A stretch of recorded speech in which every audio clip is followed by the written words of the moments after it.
Hello बच्चों, आज की हमारी वर्कशीट है वर्कशीट नंबर 19। टॉपिक है हमारा रेखाएं और कोण, that is lines and angles. तो आज हम देखेंगे रेखाएं और उनसे बनने वाले कोण क्या कैसे कैसे बनते हैं, उनके क्या नाम होते हैं और क्या प्रॉपर्टीज़ होती हैं, गुण होंगे ना कुछ उनमें। तो स्टार्ट करते हैं। आप आकृति 1 को ध्यानपूर्वक देखिए और निम्न प्रश्नों के उत्तर दीजिए। तो आकृति 1 हमारी कहाँ है? ये है हमारी आकृति 1। अब हमें प्रश्न क्या दिया है? कोण ABD और कोण CBD में उभयनिष्ठ शीर्ष का नाम बताइए। उभयनिष्ठ का मीनिंग क्या होता है? कॉमन, यानी जो दोनों के पास हो। तो अब ऐसा शीर्ष, ऐसा बिंदु जो हमारे कोण ABD के पास भी है और कोण CBD के भी, यानी कोण ABD तो ये हो गया हमारे पास, है ना, और ये हो गया कोण CBD। तो अब देख रहे हैं आप कौन सा पॉइंट है जो इन दोनों के पास कॉमन है? कौन सा है? पॉइंट B, यानी शीर्ष B जो है वो उभयनिष्ठ है हमारे इन दोनों कोणों के लिए। ऐसे ही अब नेक्स्ट है उभयनिष्ठ भुजा का नाम बताइए, यानी इन दोनों कोणों के लिए, इस कोण के लिए और इस कोण के लिए कौन सी भुजा कॉमन है, उभयनिष्ठ है, जो दोनों को टच कर रही है। ये भुजा तो बस इस कोण को टच कर रही है, ये भुजा सिर्फ इसको, लेकिन ये भुजा जो है ना BD, ये इसे भी टच कर रही है और इसे भी टच कर रही है। तो यानी ये हो गई ना हमारी उभयनिष्ठ। तो जो भुजा BD है ये है हमारी उभयनिष्ठ भुजा। अब अगर ऐसे कोण जिनमें एक उभयनिष्ठ शीर्ष हो, एक उभयनिष्ठ भुजा हो, वह अउभयनिष्ठ का मतलब है यानी जो कॉमन ना हो, वो भुजाएं विपरीत दिशा में हो तो वे कोण आसन्न कोण कहलाते हैं। यानी एक तो उभयनिष्ठ शीर्ष मिल गया, एक उभयनिष्ठ भुजा मिल गई, और दो अउभयनिष्ठ यानी ये BC और AB, ये तो कॉमन नहीं है ना, ये तो अलग अलग हैं। तो दो अउभयनिष्ठ भुजाएं विपरीत दिशा में हो, एक तो इस दिशा में जा रही है, एक इस दिशा में जा रही है, यानी ये दोनों विपरीत दिशा में हैं, तो उन्हें हम क्या बोलते हैं? आसन्न कोण। कैसे कोण बोलते हैं उन्हें? आसन्न कोण। अब देखते हैं आगे क्या दिया गया है हमें। अब है हमारे पास आकृति 2। आकृति 2 में आसन्न कोणों के नाम बताइए। ये रही हमारी आकृति 2। आसन्न कोण यानी बिल्कुल एक से एक सटे हुए, है ना। तो सटे हुए कोण कौन कौन से हैं? एक तो कोण यहाँ बन रहा है और एक कोण यहाँ बन रहा है, ये दोनों हैं। इन कोणों के नाम बताते हैं। कोण का नाम है PQS।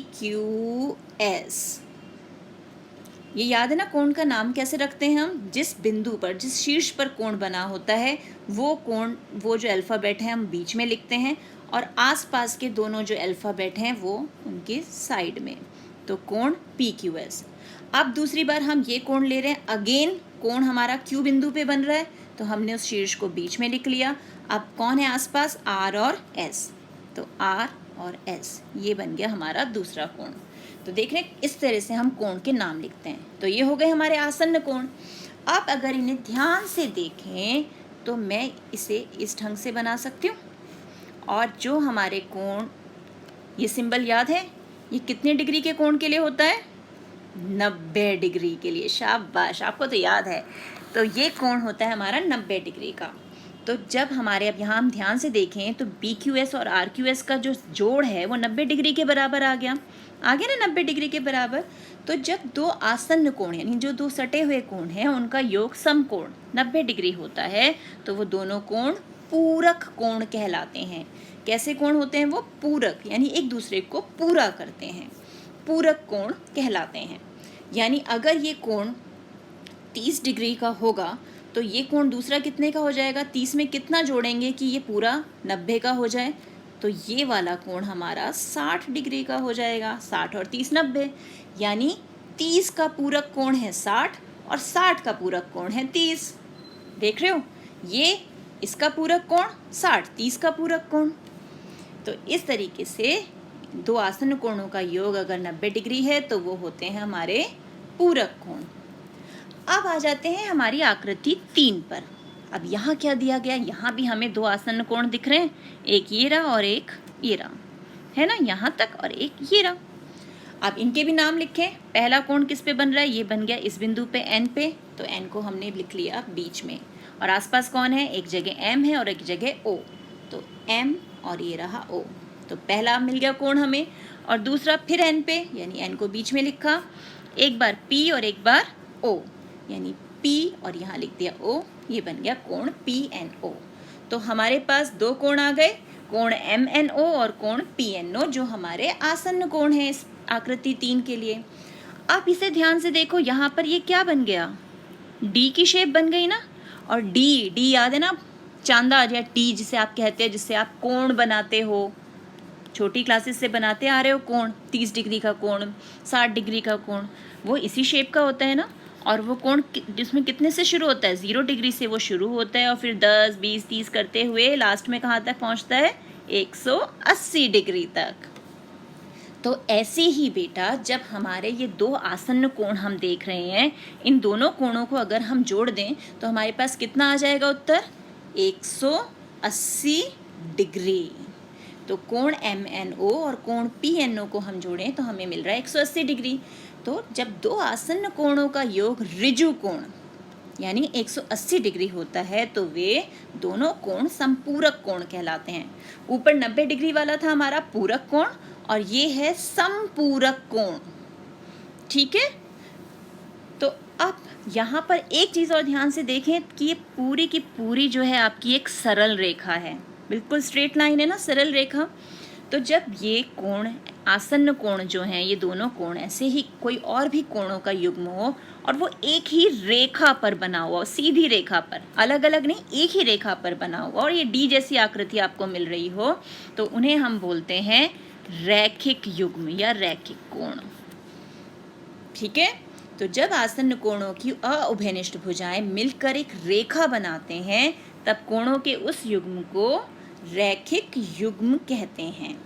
क्या कहते हैं, रैखिक युग्म। और ये शब्द बहुत ध्यान से याद रखना है, क्योंकि आगे हम इसी चैप्टर में रैखिक युग्म के जो कोण है ना, उनके गुण सीखेंगे कि उनमें क्या क्या प्रॉपर्टीज होती है। ठीक है, अब आते हैं हम आगे। अब इतना हमने सीख लिया, तो अब चेक करें कि हमने सच में सीखा है कि नहीं सीखा। चलिए चेक करते हैं। पहला प्रश्न है, दिए गए कोणों के पूरक कोण लिखिए। पूरक, अभी मैंने बताया था पूरक कोण कौन से होते हैं, जिनका जोड़ कितना होता है, 90 डिग्री, जिनका जोड़ 90 डिग्री होता है। अब पहला प्रश्न है 70 डिग्री। तो 70 डिग्री में हम क्या जोड़ें कि वो 90 डिग्री हो जाए। तो आप सीधे सीधे कहोगे 20 डिग्री जोड़ेंगे तो 90 हो जाएगा। हाँ, तो 70 डिग्री का पूरक कोण कितना हो गया, 70 डिग्री का पूरक कोण है 20 डिग्री। कितना है, 20 डिग्री, क्योंकि यही है जो इसे 90 बना सकता है। ऐसे अब मैं आपसे 45 का पूछूं तो 45 में कितना जोड़ेंगे कि वो 90 हो जाए। पूरक कोण इसका कितना होगा, इसका पूरक कोण कितना हो जाएगा, 45 डिग्री खुद है ना। 45 में 45 जोड़ेंगे तभी तो मिलेगा 90। तो 45 डिग्री का पूरा लिखेंगे यहाँ पर कि 45 डिग्री का पूरक कोण बराबर 45 डिग्री, और 40 डिग्री का पूरक कोण लिखेंगे तो 40 डिग्री का पूरक कोण कितना होगा, कितना जोड़ेंगे, वो है हमारा 50 डिग्री, क्योंकि 40 में 50 जोड़ेंगे तभी 90 मिलेगा। और 60 का तो बहुत सिंपल है, अभी एग्जाम्पल में भी मैंने बताया था, है ना। तो ये आप अपने आप करेंगे। अब आ गए हम सेकंड क्वेश्चन पे, दिए गए कोणों के संपूरक कोण लिखिए। जैसे हमने पूरक कैलकुलेट किए ऐसे ही हम संपूरक करेंगे, बस अंतर क्या है, इस बार हमें देखना है कि कौन सा कोण इसे 180 बना सकता है, क्योंकि संपूरक कोणों का योग तो 180 डिग्री होता है ना। तो 100 में कितना जोड़े कि 180 हो जाए, तो बहुत आसान है, 80 जोड़ना है। तो यहाँ पे उत्तर क्या होगा, 100 डिग्री का संपूरक कोण 80 डिग्री है। ऐसे ही 90 डिग्री का संपूरक कोण, 90 में 90 ही जोड़ना है तभी मिलेगा संपूरक कोण। तो उत्तर क्या होगा, 90 डिग्री का संपूरक कोण 90 डिग्री है। ऐसे ही आपको 60 के लिए और 30 के लिए लिखना है, और सीधे लिखना नहीं है, आपको पूरा उत्तर देना है। मैथ्स के विद्यार्थी हो भाई, उत्तर पूरा देना सीखना है हमें, है ना। अब आ गए हम तीसरे प्रश्न में कि आकृति 4 में कौन कौन से कोण मिलकर रैखिक युग्म बना रहे हैं। तो सिंपली जब रैखिक युग्म ढूंढने हैं तो देखो सीधी सरल रेखा कहाँ बन रही है। तो ये तो सरल रेखा नहीं है, ये तो यहाँ कट रही है, टूट रही है। तो हमें सरल रेखा कहाँ दिख रही है?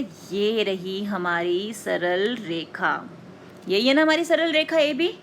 अब इस सरल रेखा पे देखो कोण कौन कौन से बन रहे हैं। एक तो ये बन गया और एक ये बन गया। अरे ये तो डी की शेप बन गई है ना।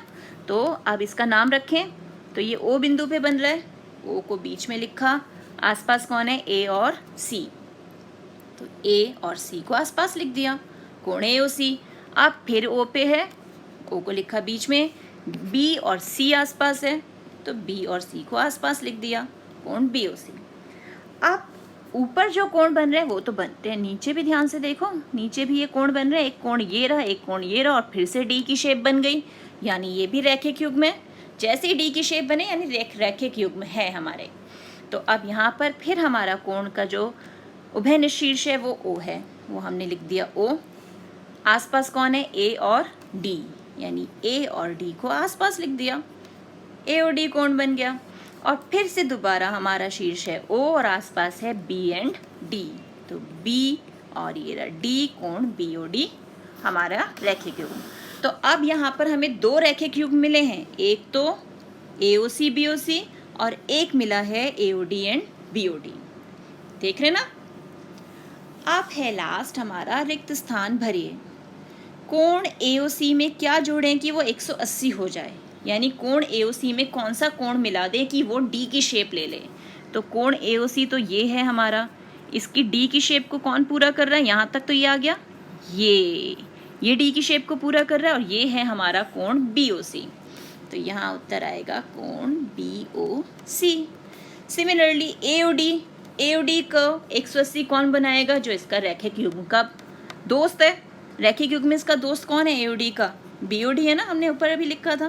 तो यहाँ उत्तर आ गया बी ओ डी। है ना मज़ेदार वर्कशीट। इस तरह से कोण ढूंढने, एक डिटेक्टिव बन के हमें कोण ढूंढने, इसका पूरक कोण क्या है, इसका संपूरक कोण क्या है। कोई फॉर्मूला नहीं, कोई कुछ नहीं, बस फिगर्स में से हमें इंफॉर्मेशन निकालनी है। तो इसे सॉल्व कीजिए और इससे रिलेटेड जो हमारी रेखाएं और कोण की एक्सरसाइज है उसे हल करने का प्रयास कीजिए। मिलते हैं एक और वीडियो में, तब तक keep practising and enjoy maths.